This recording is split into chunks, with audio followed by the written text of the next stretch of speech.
today and tomorrow. I still have a dream. I have a dream that one day this nation will rise up, live out the true meaning of its creed, that all men are created equal. Get up, stand up for your right. Get up, stand up for your right.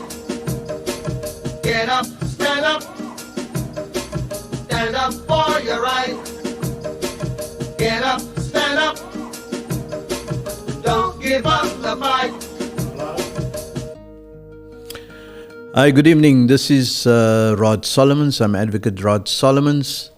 I'm bringing to you Rod's views tonight on a live platform. It's a new platform.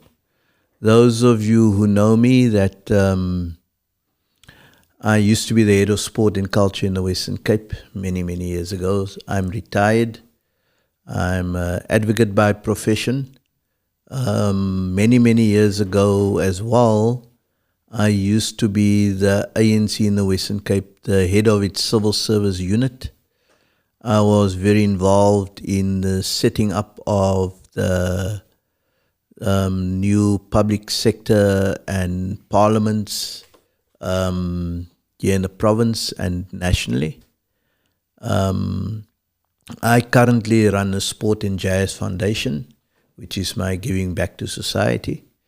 I'm the coordinator of something called the South Africa First Forum, which is a civil society organization that holds those in authority accountable.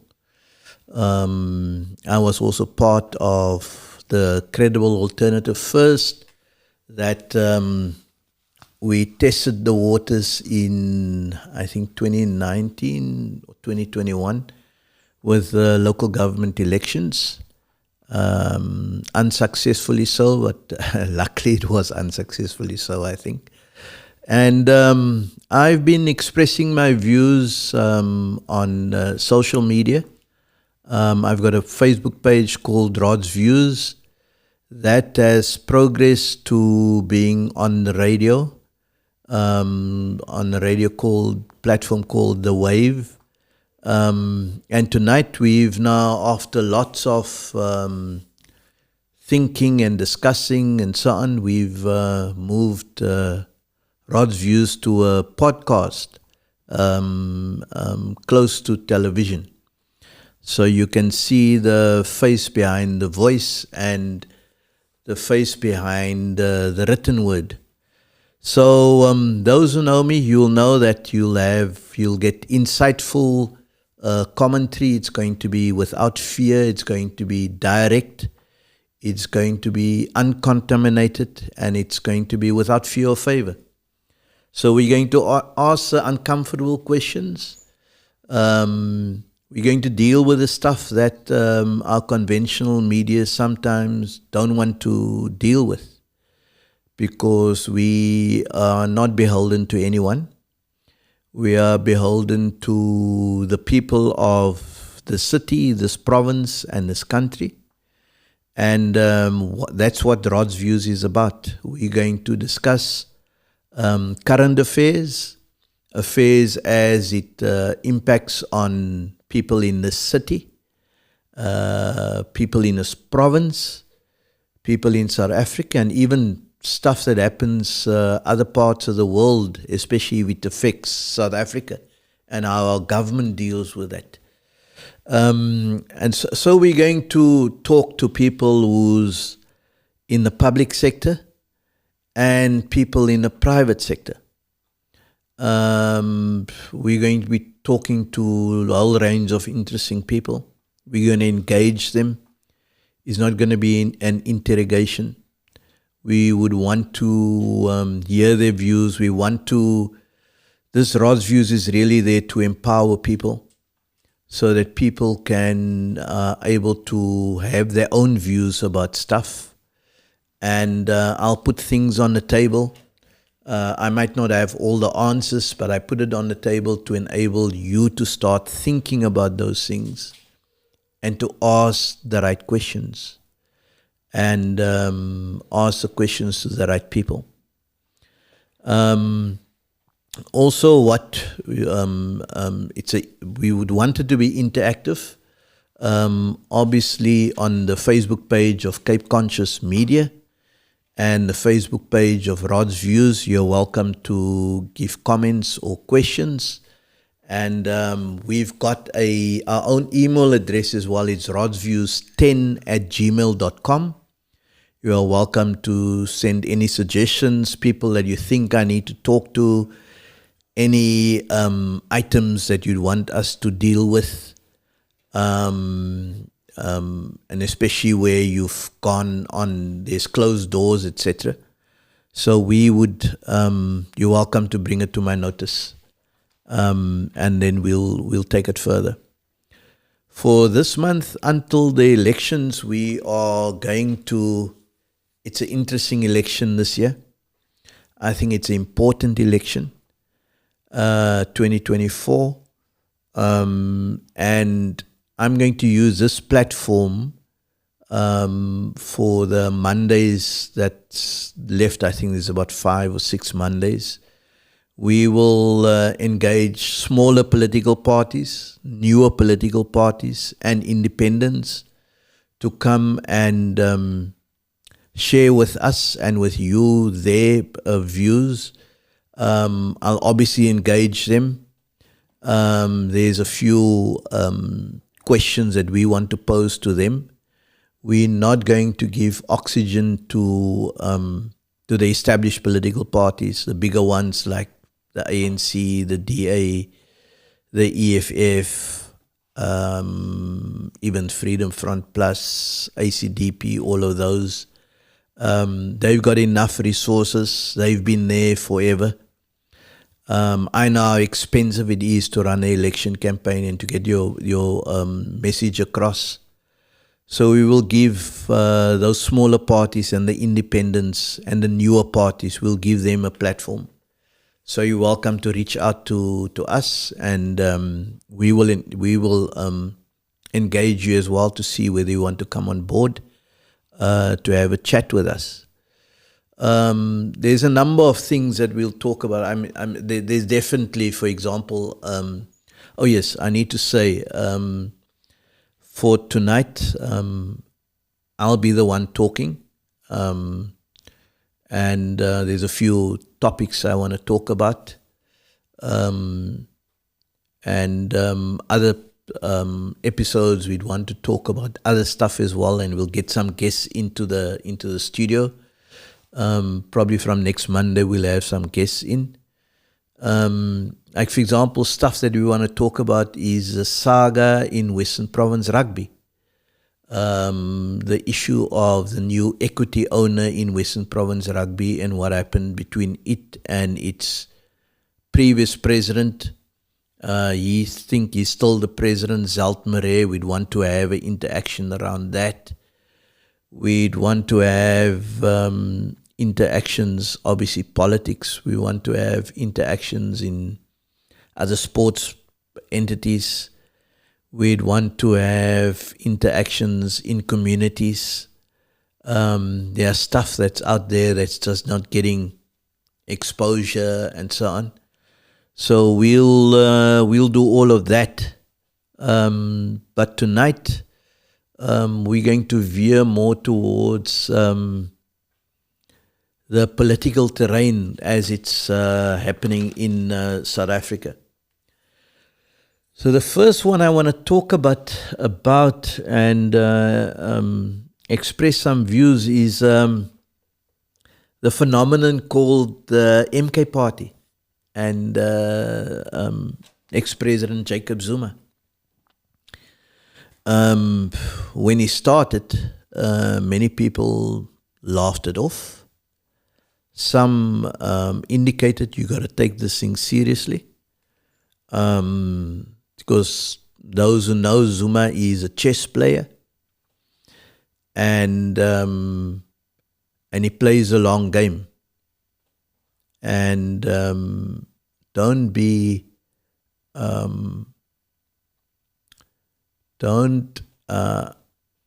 underestimate the fact that the man doesn't have a formal qualification, or that laugh that he has, or that singing that he does, mshini wam, etc. There's method to the madness, as they say. So my sense, in essence, what that is about is for Zuma to get back at those within the ANC who has gunned for him. And he's felt that people have stabbed him in his back.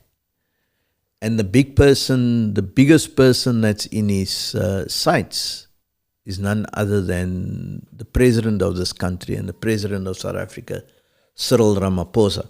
Sorry, I must check my watch. The MK party is a useful weapon to be used to get at Cyril Ramaphosa and those in the ANC. And Zuma's biggest thing is that he didn't do anything wrong.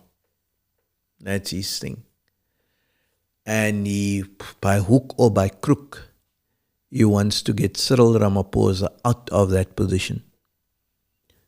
Because the one thing that he ultimately wants is for that court case that he is facing to go away, and to potentially get a presidential pardon ultimately. And obviously whoever then becomes a president and gets into power from the ANC side could have sufficient pressure on the NPA to either botch that case or to let it go away. So the MK party is, my sense, is really about that. It's really about Zuma getting at Ramaphosa and some of those in the ANC who did him wrong, he feels.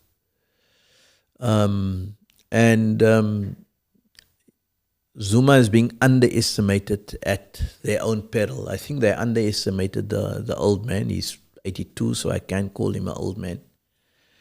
He's got no interest to go back into politics, etc. I think that's just a figment. So the Zuma and the MK party is really there. It's a pressure. And I'll talk a bit about electoral pacts maybe later in the show. But it leads for interesting times. If the MK party makes a significant dent, they get significant support in KZN. I think they're going to have significant support there. They get significant support in Mpumalanga, in the Eastern Cape. They'll get some support in Gauteng. They'll even get some support in the Western Cape. I've been talking to some people, and people from the townships, etc., who are clear in their minds that they'll support Zuma. So Zuma and the MK party is definitely going to take votes from, number one, the ANC, number two, the EFF, COPE, probably, because COPE belong a lot of disgruntled ANC people. And then a lot of ANC people who are not going to vote. ANC people, they don't necessarily go and vote for somebody else. They just stay away. It happened in the last elections.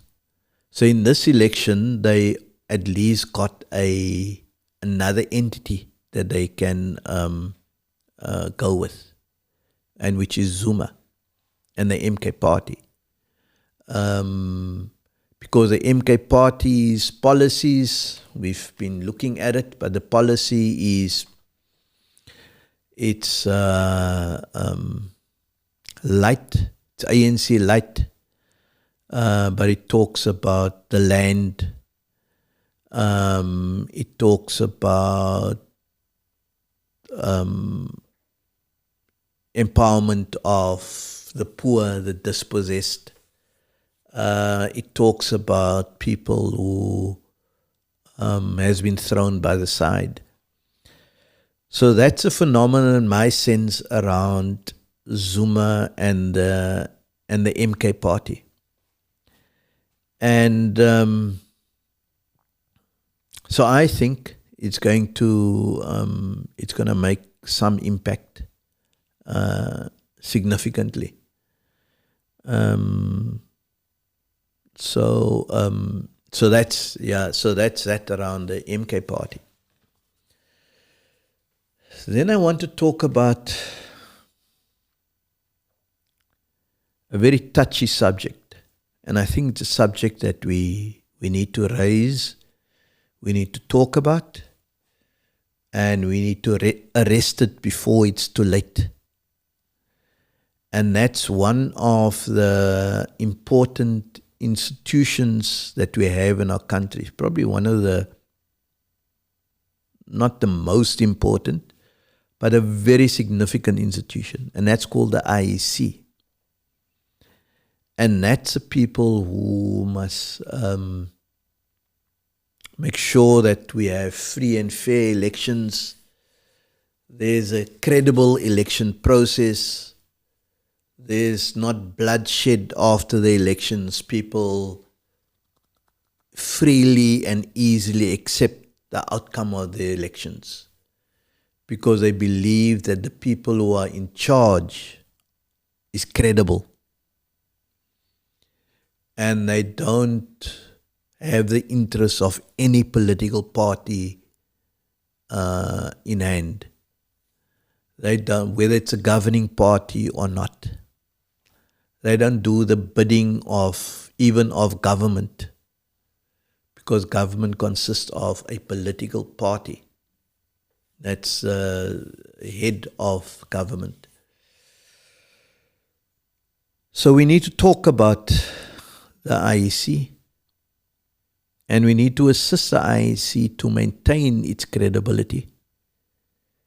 And we need to point out to the IEC in a nice way where we think they are going wrong. And we need to suggest to them what they need to do to make sure that they don't lose that credibility. And there's a view by some of us, and I'm one of those, who feel that unfortunately the IEC has been scoring a few own goals lately, and they're giving ammunition to those who want to undermine them and who wants to prepare the storyline for post-elections not to accept the election outcome. So the IEC, the commissioners, especially the commissioners, needs to be very careful in what they say and what they do and with who and so on. And I can talk from personal experience. I think 2019, we were observers.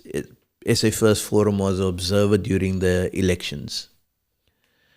We saw some stuff, and we sent in a report that we alerted them to some things.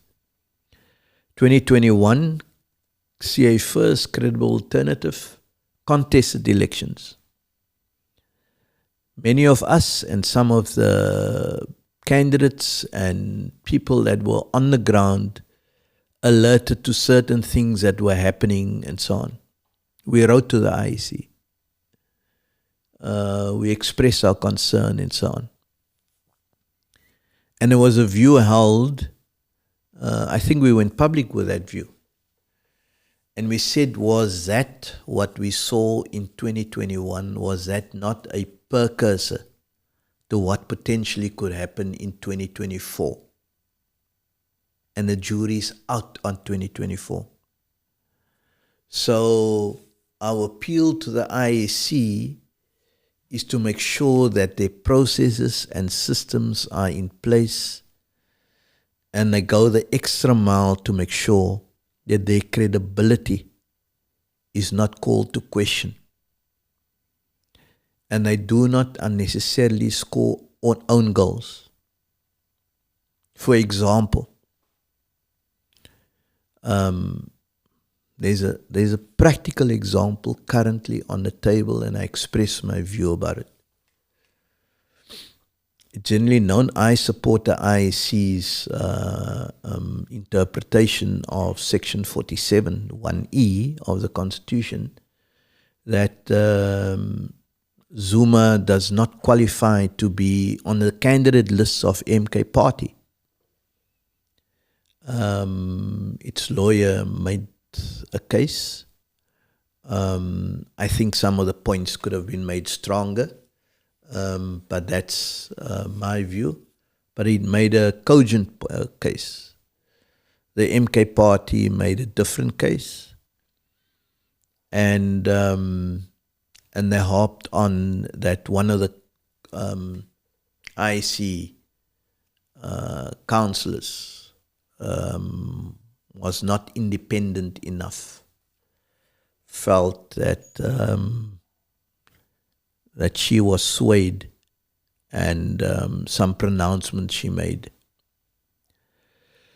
So as we all know, the electoral court ruled against the IEC in favor of the MK Party. Zuma can be on the ballot, but they didn't provide the reasons.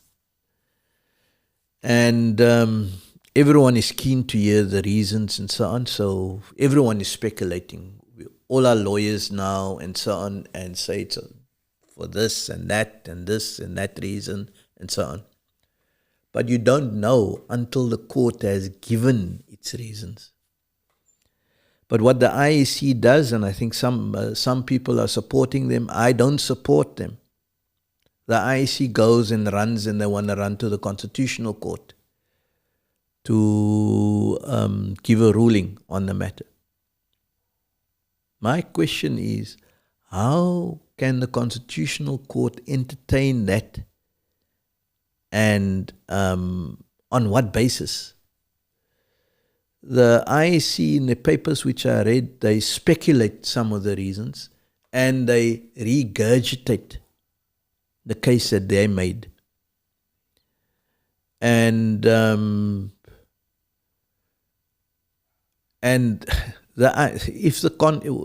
imagine the electoral court come with their reasons, and the reasons are totally different to what the IEC is now averring to the Concord. A disaster. I think the Concord should not entertain that. I think that's it's politically dangerous. I think there is a potential for unnecessary, what's the word I want to use? Unnecessary, let's use the word polemic around this.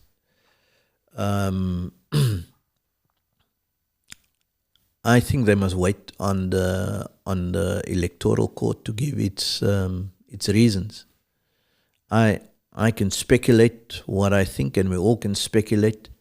I don't think it's going to turn around Section 47 1E, the interpretation.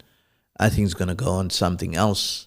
Why they said that Zuma should be on the list, and I still disagree with that. So, I mean, that's one of the big own goals. And I think, again, as I said, Zuma and the MK party took this matter to the electoral court, and they're waiting with bated breath to see what the constitutional court is coming out and so on, because it's a PR victory for them. They're staying in the news, and they're going to say, we told you so, that that we are victims. And you know, Zuma likes to play the victim. And people, with his supporters, it energizes his supporters when he's being regarded as a victim. So it's the establishment against him. So we need to talk about the credibility of the IEC, and they need to score less own goals, and we need to direct them where we think they're doing things wrong or so on, and hopefully they'll be big enough to take it on board. Then I want to talk about the common decency and the name-calling of other parties, smaller parties, and newer parties by the DA. I want you to listen to this clip by the DA's leader. And then after that, I'll express some views about that. Unlike the rest of the country, the biggest enemy of progress and opportunity here in the Western Cape is not an ANC government desperately clinging to power like they're doing in the other 8 provinces. The biggest risk to continued progress, to continued opportunity and building a better future for all of us in this province is complacency and mercenary parties like the PA, like Rise Mzansi, like Good and like the NCC. Because they're not interested in taking on the ANC. Why aren't they campaigning in Limpopo and the Northwest Province? Why are they coming to the Western Cape? Why are they coming here to try and... Yeah. Why are they coming to the Western Cape? Why don't they go to other provinces? Why don't they take on the ANC? And they are called political mercenaries, and they are called popcorn parties. Mrs. Steenhuisen and your leadership, do you guys remember many, many years ago when the DP only had one member of parliament? When you guys were the Democratic Party, there were few members in the National Assembly. There were 1 or 2 in each of the provincial legislatures, etc. No one told you not to go and campaign and so on. I think it's arrogance. You know, people would use another word, and let me use that word. It's white baaskap mentality. Why do they do it in the Western Cape? The Western Cape is not a little island on itself. The Western Cape is part of South Africa. Last time I read that constitution, it's a pity I don't have mine with me, is there's freedom of movement, freedom of association, all of those things. So people can go and campaign wherever they want to. And they must come and campaign in the Western Cape. Because they are, in your estimation, things are going right in the Western Cape. For who's it going right? We will have a discussion over this up till the elections around the disparities between the rich and the poor, and between black and white, and black includes coloreds and Indians. and the inequalities in this place, in spite of everything that you are saying. And you know why things are going right in this province? It's because not of the politicians, my friend. It's because of the civil service. It's because of the quality of people that works in the public service in the Western Cape. And guess what? The majority of those people who work in the public service in the Western Cape are black. They are competent. They can do the stuff irrespective of who are the political leaders. I used to be there. Back in the day, when we had the government of provincial unity, when the NNP and the ANC, I don't know whether the DP was in the cabinet, the Western Cape was then already one of the best performing provinces in South Africa, but with less arrogance as there is now. So, don't want to tell people that they cannot campaign here, and don't make the assertion. I'm going to ask them. My understanding is quite clear from the people, especially if we now talk about in the Western Cape. They want the ANC out. The ANC is already out. I don't think the ANC is going to get significant vote in this province. And they want the DA out because they want our people to get a better deal. So, you are a mercenary because you are using our people for your benefit. You're getting our people to vote for you, and then you give them crumbs. And come election time, you give them more crumbs. But we'll talk about that some more. So I think it is uncalled for, it's unnecessary, and that is one of the reasons why I want to make I think it's a fair estimation that observation that I've, in terms of I'm talking to people and I'm reading stuff and I'm hearing stuff and so on, is that your moonshot pact is falling slowly but surely, crumbling apart. Because you treat the people who are part of that moonshot pact with disdain. So if you, and let me make another prediction. It is my firm conviction. I'm prepared to bet a bottle of single malt whiskey with someone. I've already bet something with one of the senior DA people Friday evening. A bottle of single malt whiskey. Where I said they are going to get less than 50% of the vote in the Western Cape. Mark my words. Anybody who want to take me on with that bet, please send me a WhatsApp, those who got my number, or send me a email, rodsviews10@gmail.com. So I think Mr. Steenhuisen and the others of the Blue Party, if you continue to talk like that, disparagingly to people from other political parties, soon you're going to need to talk to them about to see whether they are prepared to form a government with you post 29 May. So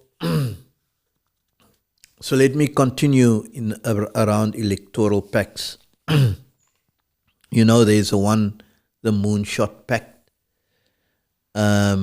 which I think is slowly but surely it's disintegrating. Then there's an interesting pact that Zuma them are busy with, and that's a pact with among so-called black parties. And I believe there's been discussions between MK Party, UDM, EFF, PAC, a few others, to get that, to see how they can work together and so on. Then my sense is that there are some discussions around some of the smaller parties to see how they could work together. And then there are some discussions,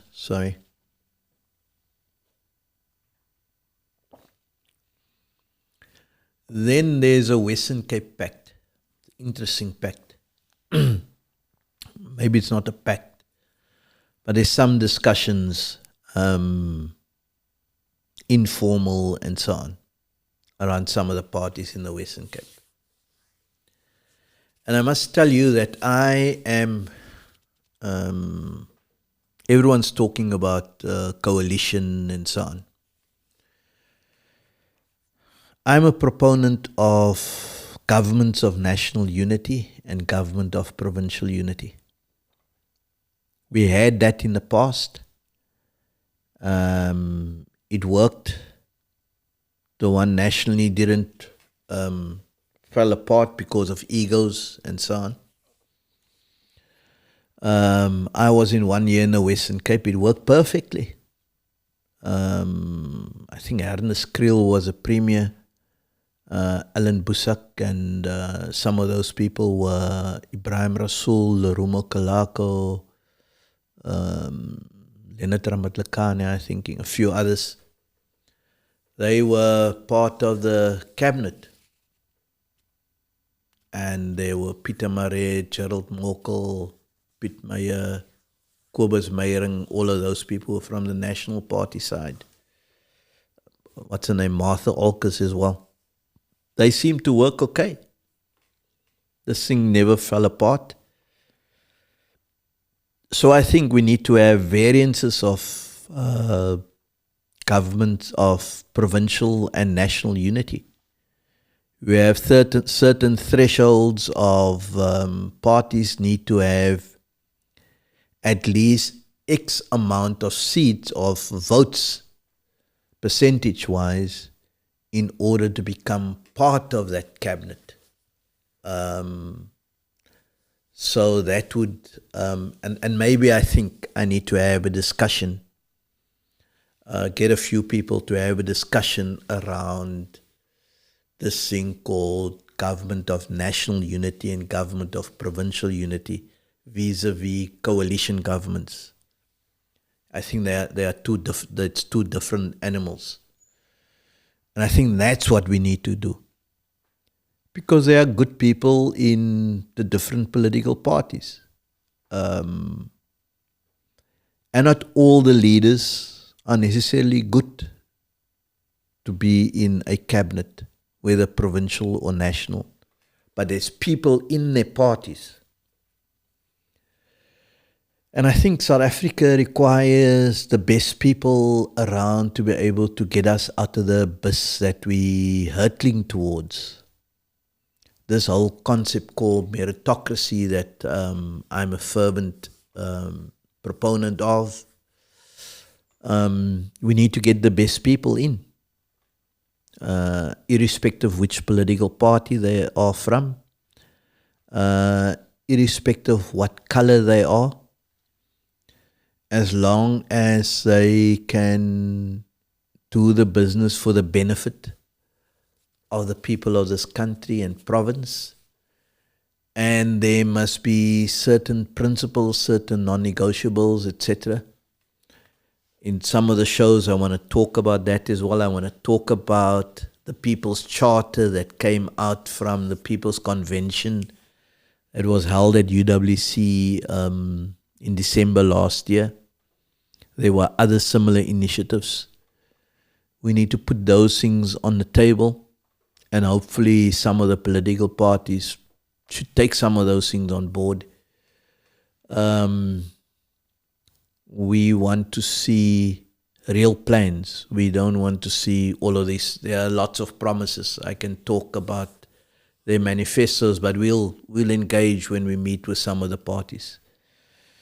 And as I said, from next week onwards, we'll have some of the smaller parties, the newer parties, and one or two independents to hear their views and to engage with them. I'm near the end of tonight's session. Bietjie lang gepraat. Oh, some listeners. Oh, Bernie Alfino. Oh. Thanks for tuning in, Jenny Jansen and Bernie Alfino.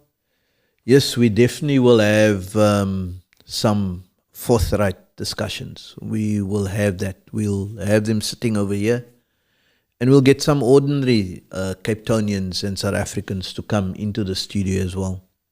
You don't need to be a leader to come and speak here and to share your views. We'd like to hear what's a view of ordinary people. So I want to end, every Monday I would want to end with a feel-good moment. It's not just one to groans and moans and so on. And we'll give credit where it is due when it is something that's coming from government, something that happened on the sports field, in the cultural field, and so on. So tonight I actually got two feel-good moments. The one feel-good moment is Friday night, last Friday past. One of the true icons of South Africa. He's 89, he's turning 90. Abdullah Ibrahim, Dr. Abdullah Ibrahim, had an amazing concert, probably his last concert in Cape Town at the City Hall. It was a privilege to be there. Those who were there, keep your tickets, frame it. Photos that you took, frame it. That is a true son of the soil. He's put South Africa on the map. I think it's probably because of his practicing his mixed martial arts that is still so good. I had a singular privilege once to host him and his band a few years ago at my house in Pinelands. We had a lunch for them. And I'll never forget, I think it's Ibtisar Fisher. She made the food. And I know he is a vegetarian. So I think she made vegetarian biryani or something. Because I think he likes biryani, but it's vegetarian. So it was amazing. Amazing to have had him there many years ago, and amazing to have gone to this concert on Friday night. So well done to the City of Cape Town, the Western Cape government, and the national government for honoring, bestowing that honor on Abdullah Ibrahim. Because from here he went to go and do a show in Joburg as well. I think he did 2 shows, one in Joburg and one in Pretoria. So that's a one feel-good moment. It was, those who were there can attest to that. Then I read, was it last week, in the newspaper, the business newspaper, that the National Treasury is actually working on changing the triple P regulations, public-private partnerships, and unsolicited bids. You know, it's a big bugbear for those who's in that industry. When you have an idea and you go to government, many entrepreneurs complain about it, that that thing can't then go any further because government can't take it on board because it's unsolicited. Then they must go out and tender. It's a whole process, and then someone else might get the tender. They know nothing what it's about, and then that project just don't go forward. So they're changing the Triple P regulations to allow for unsolicited bids. And those who's coming up with an unsolicited bid, they can recoup some of their expenditure, especially if they don't successful with their bid, which some of us have been arguing for years. And now before the elections, they're coming up with this. I think the due date for comment was today, or it might be on Wednesday. So that's a great feel-good moment. The fact that the Treasury will change the regulations around triple Ps and unsolicited bids, because there haven't been an unsolicited bid in South Africa for years. So I trust that you enjoyed the first episode of Rod's Views. Hopefully I've got a face for for television. I can't see my own face, so hopefully hopefully that you will tune in next Monday at 8 o'clock. This will be uploaded on the YouTube channel of Cape Conscious Media and the Rod's Views YouTube channel as well. And please share it with your friends. Let us hear your comments. Send me a email to rodsviews1010, rodsviews10@gmail.com. Let us hear your views. Give some suggestions. And even suggest who I should get on the program. What kind of people. Obviously, I don't want to give the ANC, the DA, and the EFF any oxygen. Later on, maybe, but up till the elections, it would be the smaller parties, independents, and newer parties. So, salute. Enjoy the rest of your evening. And thanks for joining us. I think it was actually quite nice. Thank you.